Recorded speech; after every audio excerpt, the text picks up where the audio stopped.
Good morning everyone. कल जो है हमने अपना 9 चैप्टर स्टार्ट किया था, जिसके अंतर्गत जो है हमने सौरिक विकिरण को प्रभावित करने वाले या सूर्य की किरणों को प्रभावित करने वाले कारकों के बारे में पढ़ा था। आज हम पढ़ेंगे वायुमंडल का गर्म एवं ठंडा होना कि किन कारणों से वायुमंडल गर्म या ठंडा होता है।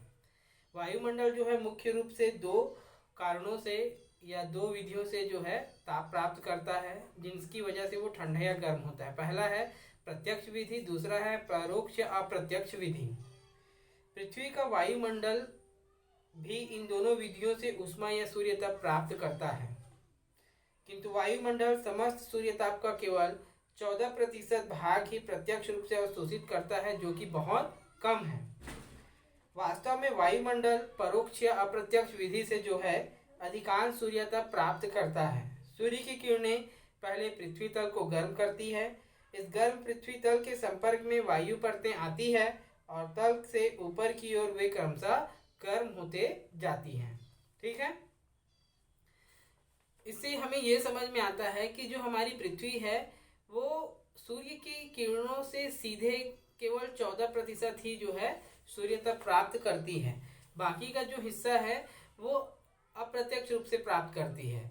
जब सूर्य की किरणें धरातल पर पड़ती है तो धरातल पर से पड़ने के बाद क्या होता है कि धरातल गर्म होता है। धरातल देखिए यहाँ पे मैंने बनाया हुआ है कि ये सूर्य है, आप देख रहे हैं। इन सूर्य की किरणों से जब ये धरातल पर पड़ता है तो वो धरातल पर पड़ता है तो धरातल पर से जो हवाएं हैं वो गर्म होती है।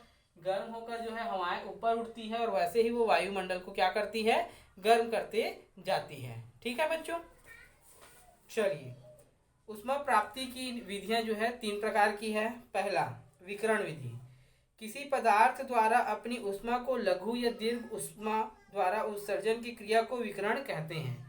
ठीक है, कि जो भी चीजें हैं वो अपनी जो भी ताप वाली चीजें हैं वो अपनी ऊष्मा का उत्सर्जन या तो लघु किरणों के द्वारा या तो दीर्घ किरणों के द्वारा करते हैं।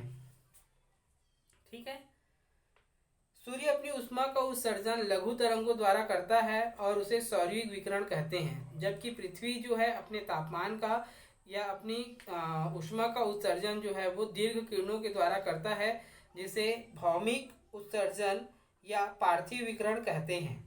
पार्थिव विकिरण द्वारा वायुमंडल की निचली परतें ही सर्वाधिक गर्म होती है और वो बहुत ऊंचे भाग को जो है धीरे धीरे या लंबे समय में गर्म करती है।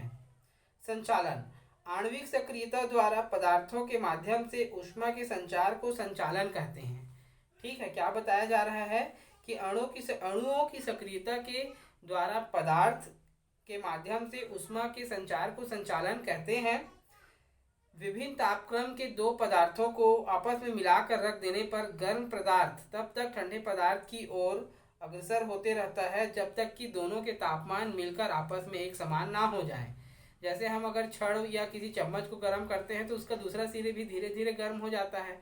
या एक बर्तन में जब हम खाना पकाते हैं तो उसके ऊपर एक बर्तन, उसके ऊपर एक बर्तन, उसके ऊपर एक बर्तन, तो आप देखेंगे कि सबसे पहले ऊपरी परत का जो बर्तन है वो जल्दी पकता है। इसी के माध्यम से समझ सकते हैं कि ऊष्मा का संचालन कैसे होता है। हम नीचे के बर्तन को गर्म करते हैं और ऊपर का बर्तन जो है पहले गर्म होता है, क्योंकि ये ऊष्मा को जो है संचालित करते रहता है। पृथ्वी का धरातल दिन में वायु की अपेक्षा अधिक ताप ग्रहण करता है। पृथ्वी से जो ताप की लहरें निकलती है उसे भौमिक विकिरण कहते हैं। ठीक है, पृथ्वी से जो ताप की लहरें निकलती है, अब वो ताप की लहरें कैसी होती है देखे हैं आप सब लोगों ने, देखा भी है और उसे फील भी किया हुआ है। कब? गर्मी के दिनों में आप देखेंगे कि जब बहुत दोपहर के समय में तापमान बहुत अधिक हो जाता है, बहुत अधिक गर्मी रहती है, तब आप देखेंगे कि आपको जो है लहरों सी दिखाई दूर दूर तक देखेंगे तो आपको सड़कों पर जो है लहरों सी दिखाई देती है, जो धरातल की ताप की अधिकता के कारण जो है निकलती हुई प्रतीत होती है। वैसे ही गर्मी के दिनों में शाम के समय जब हम पानी डालते हैं ठंडा हो जाया करके तो बहुत अधिक भभक हमको महसूस होती है। यही है पृथ्वी का ताप और उसका उत्सर्जन जब धरातल बहुत अधिक गर्म होता है। इस गर्म धरातल के संपर्क में आने वाली वायु भी गर्म होकर ऊपर उठती है और वायुमंडल की ऊपरी परतों में ताप का संचार करती है। यद्यपि यह क्रिया बहुत मंद गति से होती है, किंतु वायुमंडल की ऊपरी परतें जो है धीरे धीरे गर्म होते रहती है। ठीक है, अगला है हमारा संवहन। विकिरण तथा संचालन प्रक्रिया द्वारा वायुमंडल की निचली परतें गर्म हो जाती है तो वह हल्की होकर ऊपर उठने लगती है, जिससे वायुमंडल में फैल जाती है और ठंडी होकर भारी होने लगती है। देखिए ये हवाएं हैं, सूर्य का प्रकाश धरातल पर पड़ा, गर्म हुआ, हवाएं गर्म होकर क्या हुई, ऊपर उठने लगी। अब हवाएं जब गर्म होकर ऊपर उठने लगती है तो हमने क्या पढ़ा है, प्रति 165 मीटर की ऊंचाई पर तापमान क्या होता है, क्या होता है, तापमान जो है कम होने लगता है। तो जैसे जैसे ऊंचाई पर जाती है इसका तापमान क्या होने लगता है, कम होने लगता है। अब हवाएं हल्की थी क्योंकि गर्म थी, गर्म होने के कारण ये हल्की थी, हल्की होकर जब ये ऊपर जा रही है तो क्या होगी, ये धीरे धीरे ठंडी होगी, और ठंडी होने से क्या होगा, ये धीरे धीरे फिर से क्या होगा, नीचे वापस आ जाएगा, और लास्ट में जो है वो पूरा नीचे आ जाता है।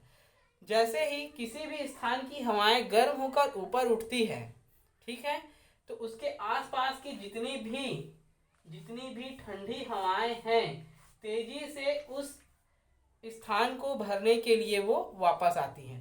कि यहाँ से जो हवाएं गर्म होकर ऊपर जाती है वैसे ही उसके आसपास की जो ठंडी हवाएं हैं वो तेजी से उस स्थान को भरने के लिए आती है, और इन्हीं कारणों से जो है हवाएं चलती है। बोलते हैं ना हवाओं का चलना क्यों स्टार्ट होता है या हवाएं कैसे चलती है, तो इसी प्रक्रिया के कारण जो है हवाओं का चलना प्रारंभ होता है। हवाएं कैसे चलती है, तो हवाएं उच्च वायुदाब से निम्न वायुदाब की ओर चलती है। ठीक है, चलिए, किसी पदार्थ में एक भाग से दूसरे भाग की ओर उस पदार्थ के तत्वों के साथ ऊष्मा के संचार को संवहन कहते हैं। कि अगर गर्म हवाएं हैं तो वो हवाएं जो है जब ऊपर जाएगी तो अपने आसपास को भी गर्म करेगी, यदि हवाएं ठंडी है तो अपने आसपास के भी जगहों को वो क्या करेगी, ठंडी करेगी। यही जो क्रिया है क्या कहलाती है, संवहन कहलाती है। संवहनिक संचरण केवल तरल तथा गैसीय पदार्थों में ही संभव है, क्योंकि इनके अणुओं के बीच संबंध अत्यधिक क्षीण होता है। वायुमंडल क्या है, गैसों का भंडार है, अतः इसमें भी संवहनिक संचरण संपन्न होता है। विकिरण एवं संचालन द्वारा वायु गर्म होकर फैलती है, परिणाम स्वरूप इसके आयतन में वृद्धि होती है, और यह ऊपर उठती वायु राशि ऊपरी परतों की वायु राशियों को चलकर करती हुई अधिक ऊपर ठंडे क्षेत्रों में पहुंच जाती है। ठीक है, जो वायुमंडल है वो क्या है, विशाल गैसों का या विशाल गैसों का समूह है या भंडार है, इसमें बहुत सारी संवहनिक संचरण संपन्न होता है। विकिरण एवं संचालन द्वारा वायु गर्म होकर क्या होती है, फैलती है, परिणाम स्वरूप इसके आयतन में वृद्धि होती है और घनत्व कम होता है। इसका आकार या क्षेत्र फैल जाता है और ये हल्की हो जाती है, घनत्व इसका कम हो जाता है, जिससे हल्की ऊपर वायु ऊपर उठती है। यह ऊपर उठती वायु राशि ऊपरी परतों की वायु राशियों को क्या करती है, अधिक ऊपर ठंडे क्षेत्रों में पहुंचा देती है। अब इसके ऊपर का जो ठंडा वायु है ये क्या होगा कि उसके साथ भी ये क्या होगा, ऊपर जाएगा। ठीक है ना भाई, ये हवाएं थी ये गर्म हो गई तो ये ऊपर जाएगी, तो इसके साथ जो और वायु है वो भी उसके साथ ऊपर जाएगी और उसे क्या करेगी, ये बहुत अधिक ऊपर पहुंचा देगी। शीतल क्षेत्र होने के कारण ऊपर पहुंची वायु राशि का भी शीतल होना प्रारंभ हो जाता है और उसका घनत्व बढ़ने लगता है, दाब या भार जो है उसका बढ़ने लगता है, अतः वे वायु राशि नीचे उतरने लगती है। उधर गर्म वायु राशि के ऊपर उठ जाने से वहां रिक्तता आ जाती है। इसकी पूर्ति के लिए शीतल वायु धरातल के निकट क्षैतिज दिशा में बहती हुई वहां पहुंच जाती है। जो मैंने बताया कि भाई यहाँ पर जो हवाएं हैं वो गर्म होकर ऊपर उठती है और ये जगह खाली हो जाता है, तो इधर से जो हवाएं हैं उसे भरने के लिए तेजी से आती है और उसकी जगह को फिल करती है। गर्म क्षेत्र में पहुंचकर यह वायु भी गर्म होकर ऊपर उठती है और इस प्रकार इन ऊर्ध्वाधर क्षैतिज पवनों का चक्र बन जाता है। इस चक्र को ही संवहनिक धारा कहते हैं। अभिवहन तापमान तथा ऊष्मा का क्षैतिज रूप में स्थानांतरण अभिवहन कहलाता है। क्षैतिजाकार गतिमान वायु किसी भी स्थान पर पहुंचकर वहां के तापमान को प्रभावित करती है। ठीक है, तापमान तथा ऊष्मा का जो है क्षैतिज रूप में स्थानांतरण क्या कहलाता है, अभिवहन कहलाता है। क्षैतिजाकार गतिमान वायु किसी भी स्थान पर पहुंचकर वहां के तापमान को प्रभावित करती है। क्षैतिज मतलब ये अगर हम ऐसा जा रहे हैं तो ये क्या होगा, लंबवत। लेकिन हम जब ऐसा जाते हैं तो वो क्या होता है, क्षैतिज। तो हवाएं जब इस प्रकार चलती है, ठंडी या गर्म हवाएं, तो वहां के तापमान में क्या आता है, अंतर आता है। उसे ही क्या कहते हैं, अभिवहन। गर्म हवाएं तापमान को बढ़ा देती है और शीतल हवाएं तापमान को कम कर देती है। वायुमंडल के इस प्रकार गर्म अथवा ठंडे होने की क्रिया को अभिवहन कहते हैं। दबाव, शीतल एवं सघन होती हुई पवनें नीचे उतरती हैं, जिससे वायु की निचली परतों पर दबाव बढ़ता है, जिससे उनमें कुछ तापमान बढ़ जाता है। इसे ही क्या कहते हैं, दबाव। ठीक है बच्चों, तो ये था क्या, वायुमंडल का गर्म एवं ठंडा होने का कारण। कल हम पढ़ेंगे पृथ्वी का ऊष्मा बजट। कोई भी डाउट होगा तो जरूर पूछेंगे। Thank you.